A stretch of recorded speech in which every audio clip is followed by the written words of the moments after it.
Welcome to Lighthouse Outlook, the podcast where we talk less about the markets and more about what matters to the people navigating them. From family offices to founders, we go beyond the numbers to unpack risk, legacy, and the human side of capital.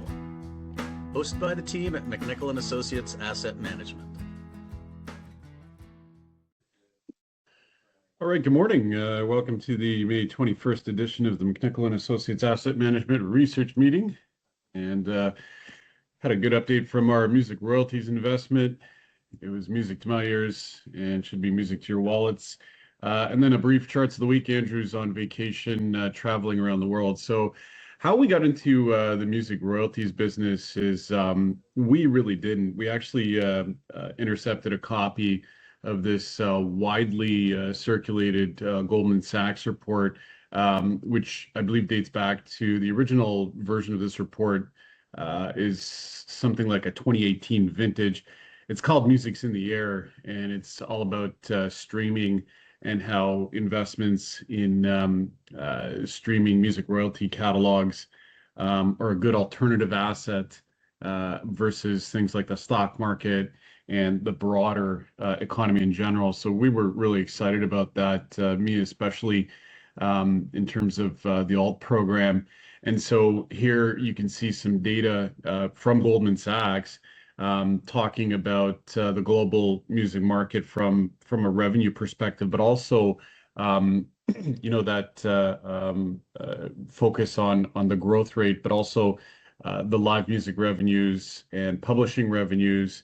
And with COVID kind of now well in the rearview mirror, there are more concert events obviously happening. I'm going to a few this year, but the lion's share of the money is being made in these streaming catalogs. So an example of that is when an artist like Shakira or somebody sells her rights to her songs, investors come in. And from a modeling perspective, how you underwrite these things is kind of in that 12 to 15% IRR range.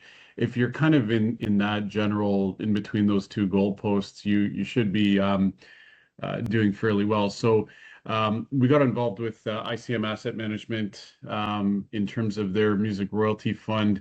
It's grown quite a lot. So you can just see here from 23 to 24. It didn't quite double, but it grew quite a lot. And so there's been a lot of interest in this royalty, music royalty as an alternative asset class. I personally did 4 offsites last year with some of our financial planning partners, and each one of them, did reference music royalties as sort of a alternative asset class that they thought was really, really interesting. And again, it's because it's fairly dislocated from the overall market. And so fast forward to today, I put a big red circle around that 369 because that's now becoming a pretty good sized fund. So let me just back up one second here. So in 23 they're at 95 million, let's call it 100 million. And now to the end of the first quarter of this year, more than 3 times that. So the fund has grown. Rates of return are good, but really consistent. Like every time I contact these guys, the fund is sort of consistently plowing forward, and the song catalog is now up to over 6,500 songs. And so you've got 500 plus artists and various musical genres in this portfolio. And so some of the recent acquisitions include, Don Omar and Lucenzo, as well as Neo. And, these are sort of frontline star artists that are selling their catalogs for a variety of reasons. Not always good, but the fact is investors love this.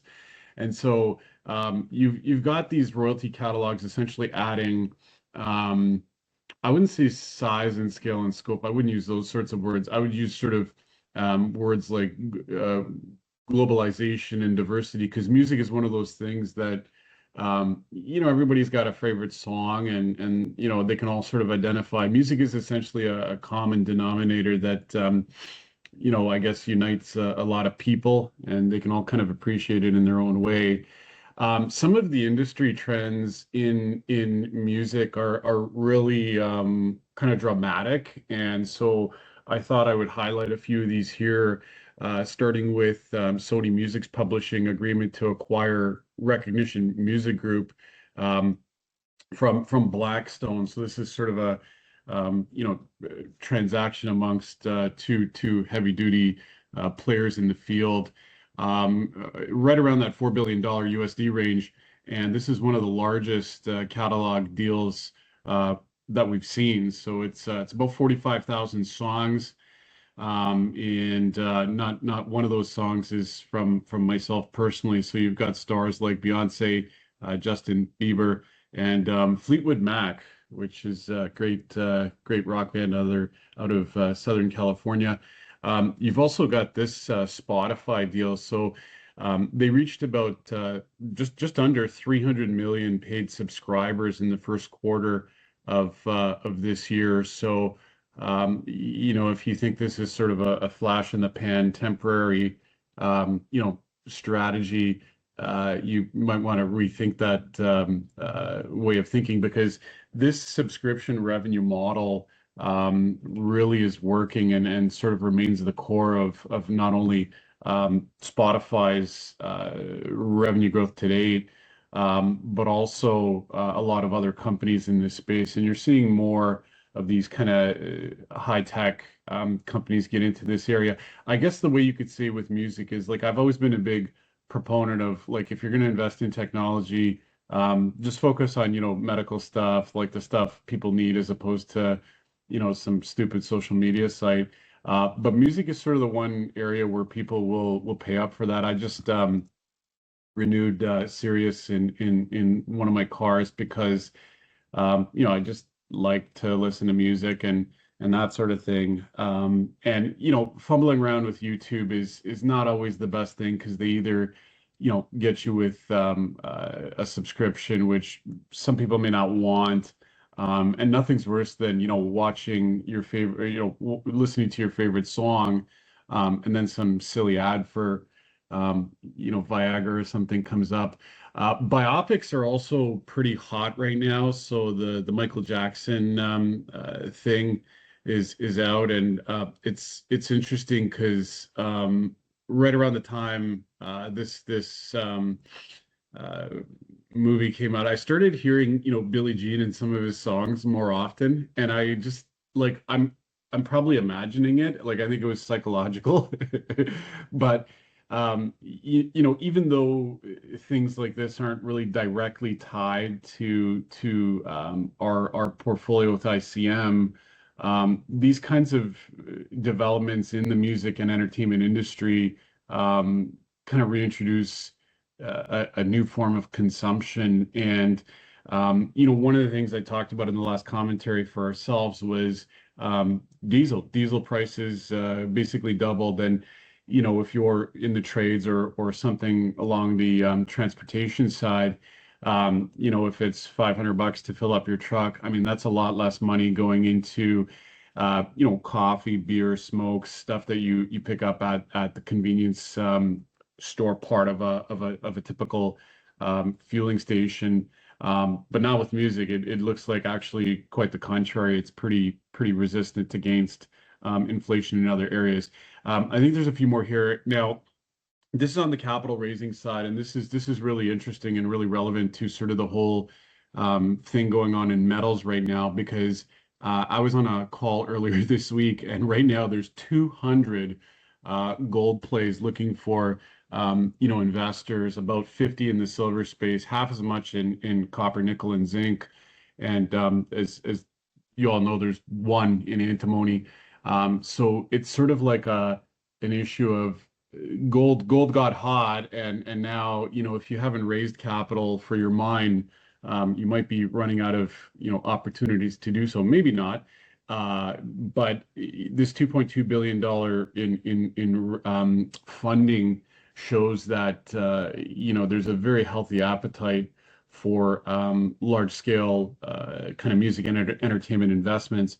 And Brookfield actually backed a $2.2 billion investment into primary waves. So this is well outside of just, a couple of investors here and there doing this.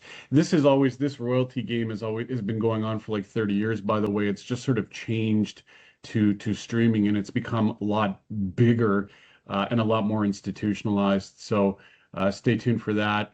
And then just on charts of the week, it is another short one. I think Andrew's out traveling with his family, which is good. So what he's seeing in his write-up is recent softness across the broader market is starting to sort of bite into the leaders and the top end of the S&P 500 and the Nasdaq. The damage up top is still kind of minimal because you're talking about really kind of vicious players in that space. The highest support levels of note were briefly cracked open on Tuesday, but not much in the way of downside follow through.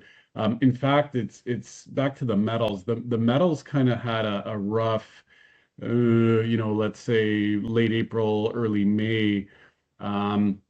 But then China came out with some revisions on just how obviously disinterested they are in handing out their stockpiles of certain rare earths and critical metals to the rest of the world, and that sort of lit a fire. And these metals can move quite sharply, but the rest of the market looks like it'll be centered around that 7,000 mark, according to Andrew. And then just moving forward, looking at the charts. So it's interesting. The S&P 500 was kind of like, I think of a cathode ray tube, like it looked like it was kind of, these are like particles, these various candlesticks just clinging to that upper red standard deviation line of the 50-day. That's the number 2 standard deviation. And then it's just sort of, it's like someone unplugged an electrical cord and the magnetization just failed. Sorry, I took a few physics classes in university, so that's where that originates from. He does point out this head and shoulders in the S&P 500, and he's certainly not saying this is for sure a top, because he tends not to make very high profile quote calls. As much as he sort of aggregates evidence and sort of builds a case for the market going one way or the other. So we'll see how that goes. And actually, that's the one thing I like. A lot of technicians are sort of let's say myopic on their craft. This is the equally weighted version of the S&P 500. In my opinion, one of the more important charts, because it's failed to break through that 9,300 point level on a couple of occasions now. And again, with this sort of equally weighted version of the index, this takes away the impact of some of those big super tanker market cap stocks that are sort of calling the shots in terms of where the index goes. Software has actually come back a bit. It was just getting pummeled in the earlier part of this year on that whole AI thread. So this was almost like a referee stoppage in the making, until it kind of bottomed there in late April.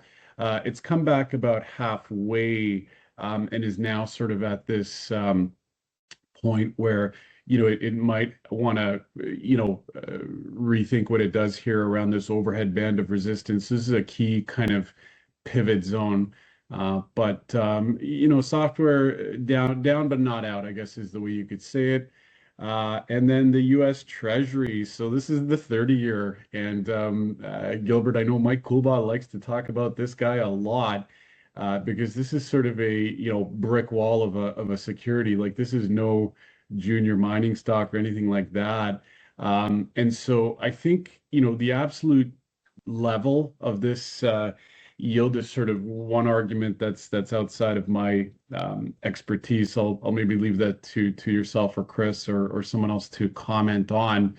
But you can see there's been sort of in the near term, maybe the last, I don't know, 2-3 years, a lot more volatility. So this thing is not really supposed to move around that much as far as I learned. But that volatility in the 30-year is I wouldn't say alarming. When the Mount St. Helens eruption happened, there was rumblings a few days before it blew its top. So who knows? And then I think one more here. This one's really interesting. So this is the Global X Defense Tech ETF. And I don't mean to laugh because wars are terrible. Uh, but what I do find a little bit interesting is that this market obviously doesn't know what it wants to do with this sector. You'd think that with a war going on, you'd think that with China kind of telling Trump, listen, keep your nose out of Taiwan or else type of thing. And by the way, we'll pick up some Boeing aircraft, which I don't understand how geopolitics works at all. But this sector has gotten, beaten up a bit, and you wouldn't expect that with a bunch of military things going on in the world. So I think that's it for me, Gilbert. I'll pass it back to the group. Okay, great. Thanks, Joe. So anybody else want to go? Sean, you're on the call. Sean, do you want to maybe take the lead here? Yep. So Sean, could you get your camera working? Is that possible? We just want to see your beautiful face this morning, that's all. okay, trying here. There we go. Perfect. Awesome. All right. Take it away. Okay, so don't have a deck this morning, but let's just take a quick look. The equity market, as I reported in the last few decks, was as good as it could get. We're just seeing a few reds in the short-term indicators show up on our heat map. Is this the market top? I'm going to say we're pretty darn close, actually. NVDA, which is the major market mover, last night showed they have demand from China, but not sales. And people are working through that. Earnings are there across the tech sector. And sentiment has been incredibly bullish, right? So it's the multiple that's going to come from the sentiment. And I'm fearing that I'm seeing cracks in that right now. So right now, I would, if I had new money to put to work, I would basically be hanging on to it and waiting for some more confirmation. I think the NVIDIA news, when it gets fully digested, is going to take market sentiment down a bit here, despite strong earnings. Bitcoin, was very constructive the last few weeks. It is no longer as constructive. We're seeing, basically it moved to a short-term risk off right now. It's not improved and broken out from the moving average patterns we'd like to see normally. I'm going to see if I can share my screen and show you today's cartoon. Go to share.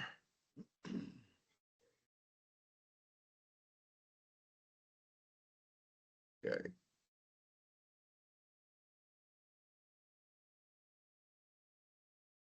Melania, we need to have more kids. So the Trump family is reportedly, their Trump family trust in the last quarter apparently did 3,700 trades. And the White House says the trust is managed by the kids. Okay, I've said this before.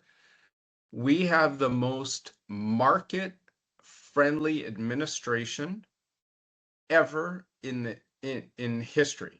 Just outright history. This is the Trump put writ large. Okay, we've seen this with the tariff tantrum. If this market goes down 20%, they will take any action, including things that reverse whatever Trump has just said 10 minutes ago. They'll take any action to prevent a bear market. So keep this in mind, across the Trump family trust, Besant, Warsh, Lutnick, we've got guys that want the equity markets to be stable to higher. Trump family put. Melania, we need to have more kids if they're going to keep trading at this rate. Anyway, that's the joke for today. Let me know if you have any questions. Thanks, Sean. Yeah, I saw that headline. That's quite remarkable. And the fact that, everybody's just okay with it. There's not much that we can do, I guess, but maybe ride the wave, right? Well, I mean, they've got the ultimate get out of jail free card, right? Like they're gonna get a pardon for everything. And that family will probably be making, I don't know, well in excess of $10 billion as a result of this presidency. Yeah. And honestly, the Intel trade was probably very obvious. So, I mean, we should have all been on that. So we should have all been on that. Yeah. Like there's that was a big miss. Expect more to come. But the big shift right now is like what's going to come out of the sentiment change across the tech industry with respect to NVIDIA's announcements last night. Anyway, that's it for me. Thanks, Sean. Okay. Paul, do you want to take over here? Any thoughts other than Montreal winning Game 7? Yeah, just so you guys are aware, there's a hockey game going on tonight. The Habs are in the semifinals, which, by the way, I predicted 6 months ago. Right. And we're heavily, Carolina's heavily favored. And so you should take some of your portfolio and put it on the Habs. Absolutely. Yeah, it's going to be. Right? Everybody says the Habs aren't going to do it. You watch what's going to happen tonight, okay? We beat the Hurricanes every time we played them this year. All right. And we've got a hot goalie, and we've got 10 scorers. So the other thing I heard last night is that they're in negotiations with Crosby right now to get him for a couple of years next year. So if we don't win the cup this year, which we probably won't, but we'll win it next year. So there you go. We'll get it. We'll get it. Who's in the way? Carolina, and then what? Las Vegas? Oh, this little team called Colorado. Yeah. They're not so bad. We'll but anyway, it's going to be fun. The only problem is Mitch Marner right now. Oh, what? I cannot believe you guys traded Mitch Marner and not Matthews. I find it. Not you guys. I'm a Habs fan, man. You got to talk to me. But you're in the town that did it. It's the most ridiculous trade ever. Marner's a superstar. You see that goal he scored last? Oh my God. Anyway, enough about hockey. I agree with Sean's comments. I mean, this is a tough market to figure out. Tough market to trade. We're not having a whole lot of fun. I can tell you that. We were thinking of buying some puts on the options on the S&P. I think that's a prudent thing to do. I mean, to me, it's all coming down to how are we going to settle this war or dispute or whatever encounter with Iran. And my sources tell me that if this blockade continues for another month, we're going to have problems in big parts of Asia. So India, Pakistan, Bangladesh, Indonesia.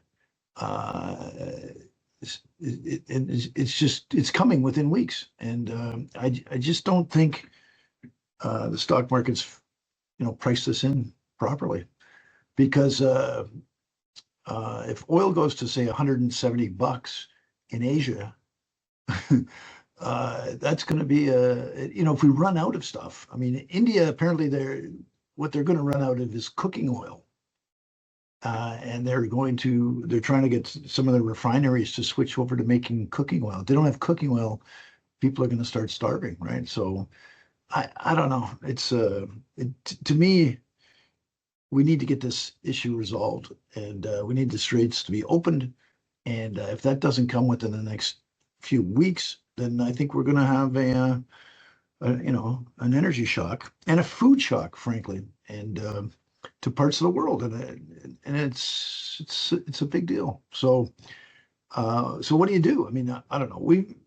We've sold down, 10%, 15% of the portfolio, raised some cash. We're 20% weighted in energy, but is 20 enough?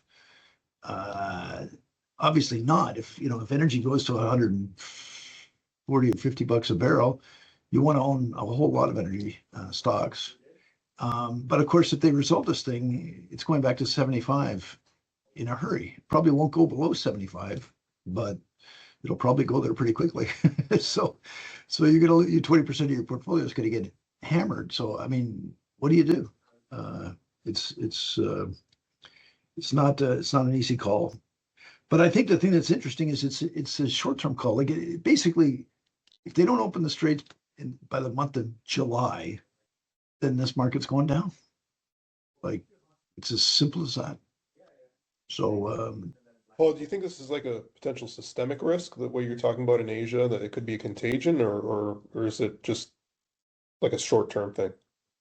well, I just don't see how the world. I mean, India is the largest nation on earth, right? The largest population. If these guys have a supply problem, they're going to have. We're going to have food shortages. The economy is going to grind to a halt. I mean, you can't if you can't move around because you don't have any oil, then your economy grinds to a halt. So the largest nation on earth has problems like that. How is it not become a global problem? Indonesia, Bangladesh, Pakistan, these are the largest populated countries in the world. So I don't know. I mean, everybody talks about, the price of gas in LA, but what if you can't get, Mumbai? What if the city ceases to function because there's no friggin' energy? It's a supply side shock is a serious thing. So anyway, some analysts are saying it's going to happen. It's already too late, So anyway, we're talking weeks, right? So anyway, I'm not saying I have the answers. I don't have the answers. I don't really know how to play it. What else? We're doing a write-up, our monthly report. We're publishing it today. You guys will all get a copy. And we've got two companies now that we've sort of discovered in the last couple of months that are hyper growth situations. And you want to make exceptional returns in these markets. Find companies that are extremely cheap with hyper growth. So the one is that Hydrate Technologies, right? The Nurse. We had management in here the other day. NURS is the symbol. So these guys have built a platform to technology play, right? They've got a platform to have an online pharmacy in the U.S. So lots of regulation in, as you can imagine, the pharmaceutical industry, and online, all the rules of regs and what you can sell, how do you sell it. You need licenses to do all of this, and you need it all at the state level. So it's tremendously complex. These guys built the platform, and the thing is ramping like crazy. They signed since Christmas. They've signed 12,000. They call them licensees. So 12,000 basically companies have gone on their platform, and it's working. They're delivering pharmaceutical products, all sorts of stuff, like thousands of products, legit through a pharmacy in the U.S. And it's it's all online stuff. They think they're going to do well. Anyway, business is just absolutely booming. It's got a market cap of 230 million Canadian. We think this thing goes to $1 billion. So Nurse, very exciting story. And then this other company is called iFabric. I don't know if you guys know, they just did a raise in Toronto. They raised $20 million last week. And 20 institutions across Canada invested in this thing. So this has been a retail story. Company's been around for 15 years. So what these guys do is they're adding technology to clothing. So they've invented, it's all a technology play, okay, in the garment industry. So they've come up with ways to take their secret sauce and put it into clothing. They put it in the dyes, into the fabric, and antibacterial stuff, anti-moisture stuff, and they've had they've patented it all up. And they had to get, if you've got chemicals touching humans, you need approval for that, and you get it from the Environmental Protection Agency, right? The EPA in the US. It's not easy to get. And they've been working on it for years. They did clinical studies, and then they got approval. So we think they're like 4 or 5 years ahead of anybody else. So they manufacture this stuff in Asia. So the scrubs, like the whole scrub business, right? Hospital workers, they have to buy their own scrubs, right? The hospitals in general don't provide scrubs for their employees. You have to go and buy it yourself. And so what do people do? They go to Walmart, Costco, all that kind of stuff, all those kind of places, and they buy their own scrubs once a month. So now they're going to have, you get two choices. You're going to buy regular scrubs, or you're going to buy something that's got an antibacterial chemical woven into the fabric. Which doctor or which nurse is not going to buy, the antibacterial product if it's the same price? I mean, who's not going to buy it? And so they're going through Walmart. Walmart's rolling them out across 1,600 stores right now. And Walmart told the company that they're going to get 15% market share in the scrub business. Well, the scrub business is $12 billion a year in the US. So we put 15%, that's $2 billion worth of sales. This is what Walmart told them. So the market cap of this company is 125 million Canadian. Okay. Now with the new raise, I guess 135 million. So we think this thing, we're confident, met with management and whatnot. You guys should meet with them. They're in Toronto. It's a Toronto-based company. We think they're going to do over $100 million in revenue next year. So call it 130 million Canadian, doing 100 million in revenue. They're already profitable. And we think they're going to sign with Target and Costco and everybody else. And that's just one. They have 18 of these different formulas that have been approved. So it's a tech play on clothing. I mean, I don't know. And 20 institutions went into it. I think the floor has been set, and we'll see how high this stock goes. I think it's going to become a Canadian, darling story. So iFabric, there's one for you. And that's it for me. Okay, thanks, Paul. Chris Curry, do you want to come on here?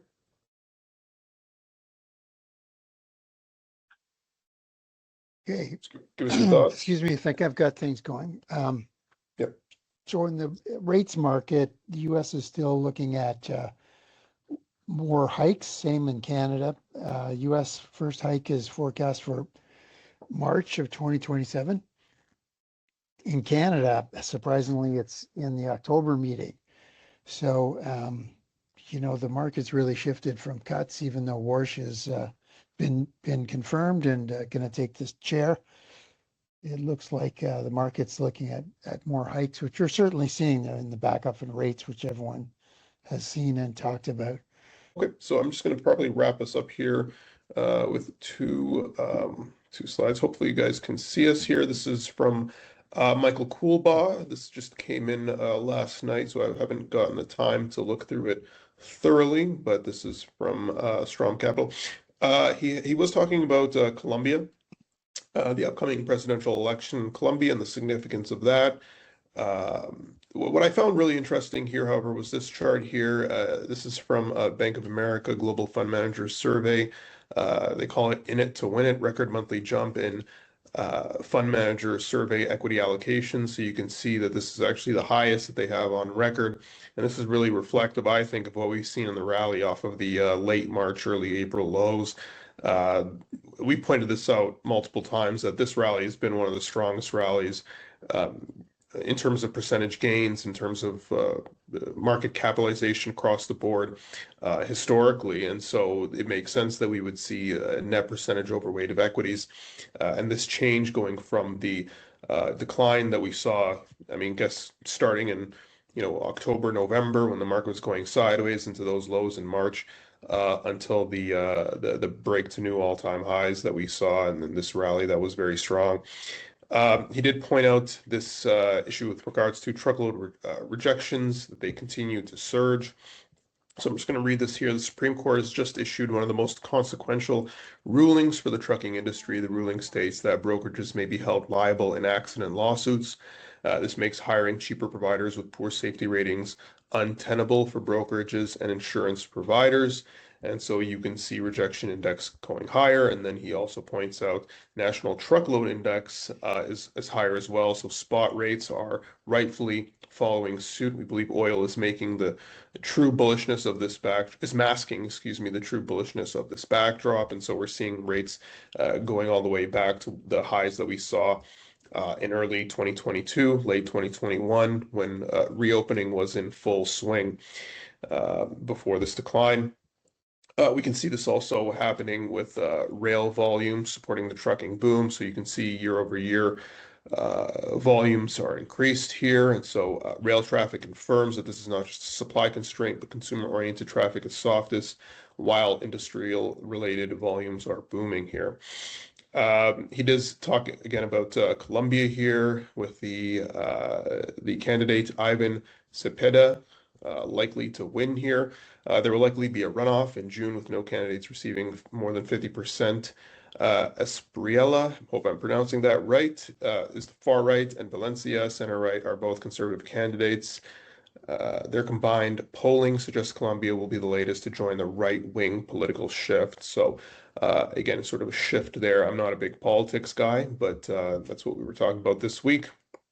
And here, an interesting chart here just to wrap up here, which is Warsh's preferred inflation metric is not hawkish with the SOFR now pricing in 2 rate hikes by March 2027. I still believe the market is too afraid of Warsh. The incoming Fed chair stated his strong preference for a trimmed mean PCE, which would swap out the recent 3.8% reading for a favorable 2.3% print. So again, we're seeing PCE and even inflation across the board starting to pop higher.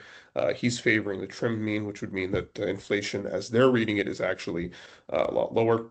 European defense has been one of the themes this year, but one in which we have not yet engaged. I think that's probably a good thing given what we've seen over the last few months. However, some of the names have completely retraced the entire post-German debt break, presenting a compelling entry here. And so I think that what he's pointing out here is that this level of this index around 39, around 40 here, is a sort of a support level because it was a resistance back in the day, back here in early to mid 2024, and then we saw the break here in early 2025, and we've been sort of consolidating here for the last give it 12 months or more here. And so I think he sees this as moving higher. Here he notes that Germany officially lifts constitutional debt break restrictions on defense spending. This is an interesting chart here as well. This is the stock Northrop Grumman, which is a defense stock, obviously, and you can see the U.S. defense names have completely given up all the Iran war-related gains. This is despite reports that we have burned through years and years of missile supplies and potential $1.5 trillion defense budget for 2027, which is really substantial.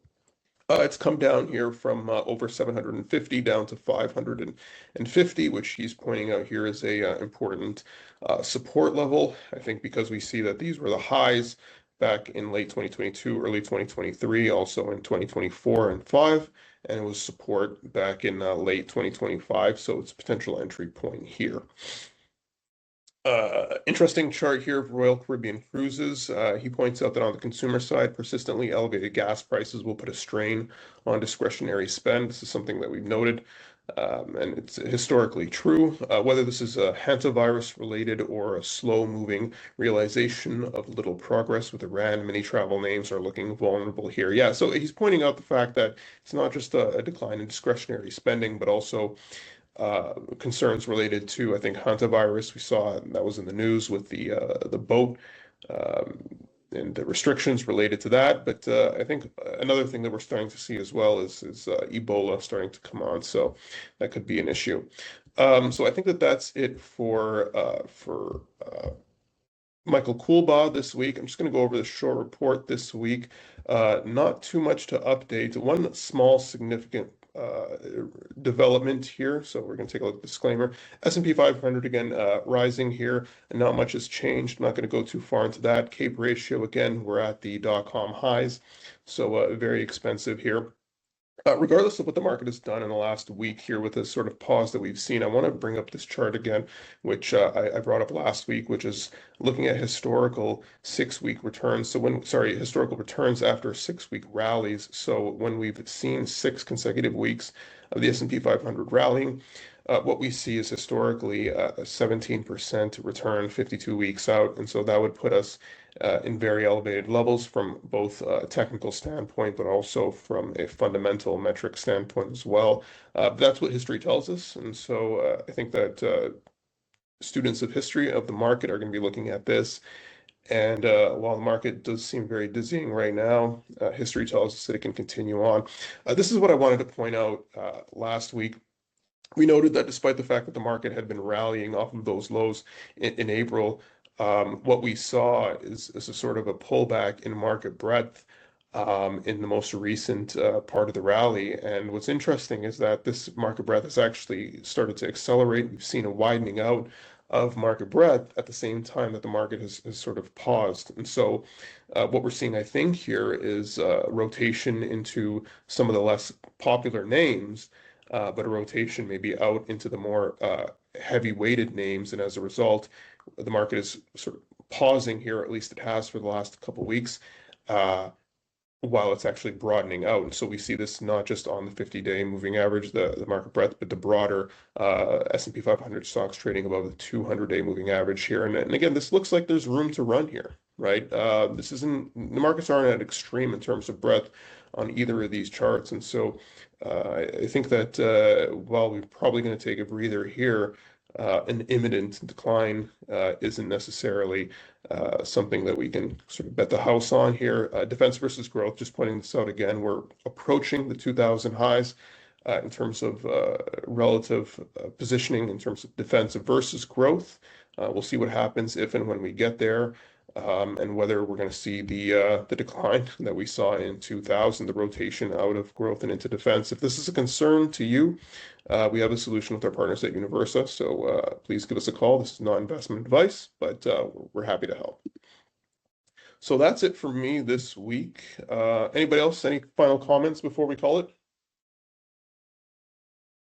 Going once, going twice? No? Paul, you want to say go Habs?